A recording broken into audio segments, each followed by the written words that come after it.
ভগবানের ইচ্ছা না হলে নাকি তার বাড়ি যাওয়া যায় না। এটা কতটা সত্যি কথা তা আমার শাশুড়ি মার জীবন দিয়ে বোঝা যায়।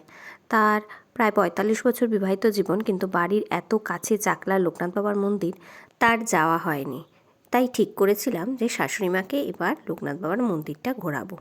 তাই সকাল সকাল সবাই মিলে রেডি হয়ে বেরিয়ে গেছি। বাড়ি থেকে ৩০ মিনিট মতো সময় লেগেছিল ওখানে যেতে। পুজো দেওয়ার জন্য ডালা কিনতে হবে, তাই দোকান খুঁজছিলাম। তা ওখানে অনেকই দোকান আছে, তোমাদের পছন্দ মতো যে কোনো দোকান থেকে নিতে পারো। আমরা এই দিদিটার দোকান থেকে নিয়েছিলাম। ওই দোকানেই এক বোনের সাথে পরিচয় হয়। তার একটা সুন্দর গোপাল ছিল। বোনটা গল্প করছিল যে গোপাল তার মায়ের, কিন্তু সে নিত্য তাকে স্বপ্ন দিত যে তার সাথে নাকি চাকলা ঘুরতে আসবে। আর গোপালকে দেখেও আমার এত ভালো লেগেছিল, আর আমার মেয়ে তো গোপাল দাদাকে পেয়ে আত্মহারা। ভগবানের কি লীলা না, মায়ের গোপাল মেয়েকে স্বপ্ন দিয়েছে সে তার সাথে কোথায় আসবে, চাকলা। এইসব ঘটনা শুনলেও অবাক লাগে, তাই না? এবার দিতে হবে বাবার পুজো। তো আমরা চলে এসেছিলাম মূল মন্দিরে। ওখানে একটা স্পেশাল লাইন ছিল, যেটা টিকিট ছিল ১০০ টাকা। আমরা সেই লাইনে দাঁড়াইনি, আমরা বাইরেই বাবার পুজো দিয়েছি।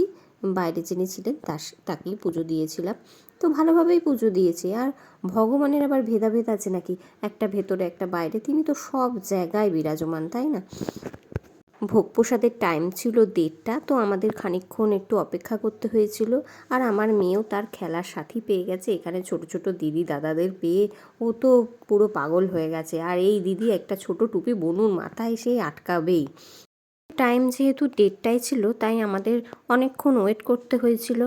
আর আমার মেয়ে তো আমাকে কিছুতেই ছাড়বে না। তার মধ্যে খানিকক্ষণ সময় ম্যানেজ করে ওর বাবার কাছে দিয়ে আমি একটু ঠাকুরকে ধূপ দেখাতে এসেছিলাম। কী আর করা যাবে, ওর কোথাও গেলে একটু অসুবিধা হয়ে যায়, ওর টাইমটা একটু ওলট পালট হয়ে যায়। তারপরে আমরা উপরে গিয়েছিলাম। উপরে জায়গাটা যেহেতু ফাঁকা ছিল, নিজের মতোই খেলছিল।